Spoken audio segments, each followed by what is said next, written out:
ஒரே ஒரு 5 லிட்டர் இதய மந்த்ரா கடல் எண்ணெய் பேக் ஒரு மாசம் முழுசுக்கும் அத்தனை சமையல் முடிச்சு விடலாம். இதய மந்த்ரா.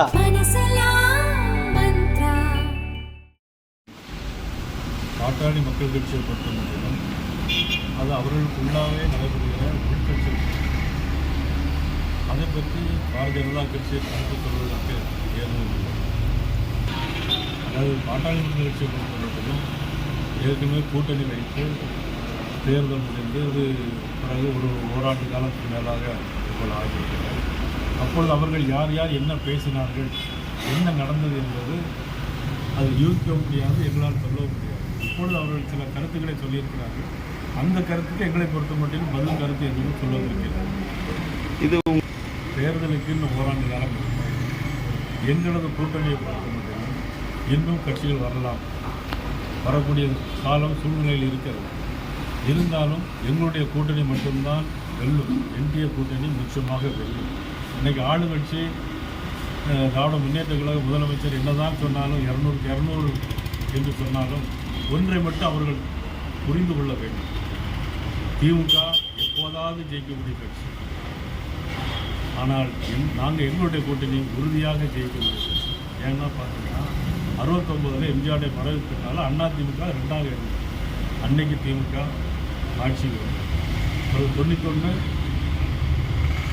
வந்து அம்மா தான் முதலமைச்சர். 96 மைனாரிட்டி கவர்மெண்ட் தான். திருப்பி 2001 வந்து எங்களுடைய அதிமுக ஜெயிச்சு. அதன் பிறகு பார்த்தீங்கன்னா தொடர்ந்து திமுக இப்பொழுது மக்கள் செல்வாக்கோடு ஜெயித்த கட்சியே கிடையாது. நிச்சயமாக என்டிஏ உறுதியாக ஆட்சியை பிடிக்கும். அது எந்த விதமான சந்தேகம். அவர்களுக்கு தேர்தல் பயம் வந்திருக்கிறது. இன்னும் ஓராண்டு காலம் இருக்கும்போதே தேர்தல் பயம் வந்திருக்கிறது. சட்டம் ஒழுங்கு சரியில்லை. எங்கு பார்த்தாலும் மது பழக்கம் வளர்க்கிறது. நான் இப்போ ராணிப்பேட்டையில் 10வது படிக்கிற மாணவியை வீட்டில் போய் கட்டி வச்சு கூட்டிட்டு சொல்கிறாங்க.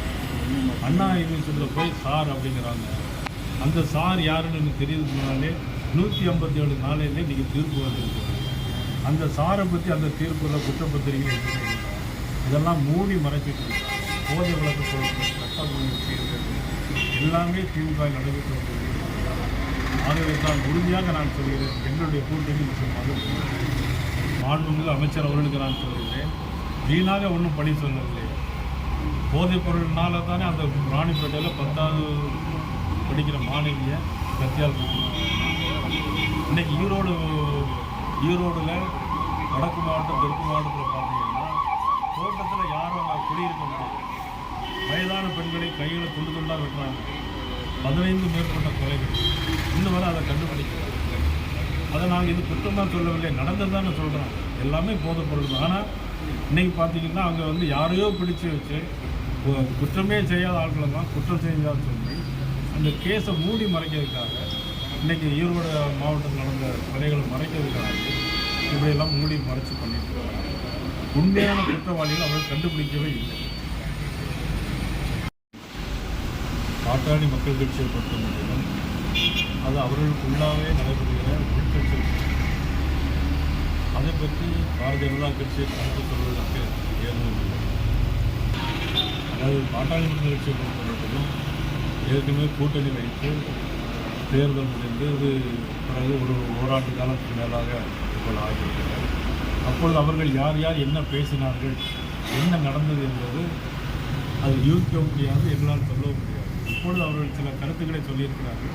அந்த கருத்துக்கு எங்களை பொறுத்த மட்டும் பதில் கருத்து எதுவும் சொல்வதற்கு இது தேர்தலுக்கு இன்னும் ஓராண்டு காலம் இருக்கும். எங்களது கூட்டணியை பொறுத்த மட்டும் இன்னும் கட்சிகள் வரலாம், வரக்கூடிய காலம் சூழ்நிலையில் இருக்கிறது. இருந்தாலும் எங்களுடைய கூட்டணி மட்டும்தான் வெல்லும். என்டிஏ கூட்டணி நிச்சயமாக வெல்லும். இன்றைக்கி ஆளுங்கட்சி திராவிட முன்னேற்ற கழக முதலமைச்சர் என்னதான் சொன்னாலும் 200 என்று சொன்னாலும் ஒன்றை மட்டும் அவர்கள் புரிந்து கொள்ள வேண்டும். திமுக எப்போதாவது ஜெயிக்கக்கூடிய கட்சி. ஆனால் நாங்கள் எங்களுடைய கூட்டணி உறுதியாக ஜெயிக்கக்கூடிய கட்சி. ஏன்னா பார்த்தீங்கன்னா 69 எம்ஜிஆருடைய மறைவுக்குனால அதிமுக 2ஆக இருந்தது. அன்னைக்கு திமுக ஆட்சிக்கு வரும். ஒரு 91 வந்து அம்மா தான்